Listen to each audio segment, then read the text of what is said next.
नमस्कार। आज लातूर शहरातील श्री सिद्धेश्वर व रत्नेश्वर देवालय तथा विश्वस्त मंडळ लातूर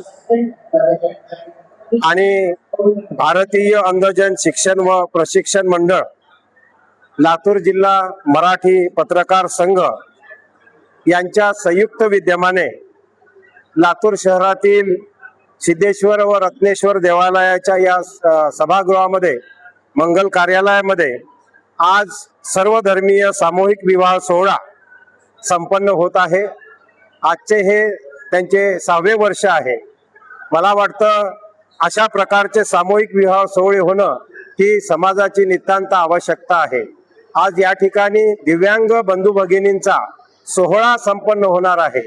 या कार्यक्रमाला प्रादेशिक उपायुक्त आदरणीय अविनाश देवसेटवार सर आणि इतर सर्व मान्यवर उपस्थित झालेले आहेत। मला एकच सांगायचं आहे की या ठिकाणी सर्व धर्मामधले वधू आणि वर आज या ठिकाणी आपल्या रेशीम गाठी बांधणार आहेत आणि उर्वरित पुढचा सर्व संसार त्यांचा सुखाचा जावो, त्यांचं संपूर्ण आयुष्य हे आनंदामध्ये जावो, त्यांचं कुटुंब भरभराटीला लागो ही मी सदिच्छा व्यक्त करतो। आणि अशा प्रकारचे सामूहिक विवाह सोहळे समाजामध्ये सातत्याने घेतले पाहिजे अशी विनंती आपल्या सर्वांना करतो। धन्यवाद।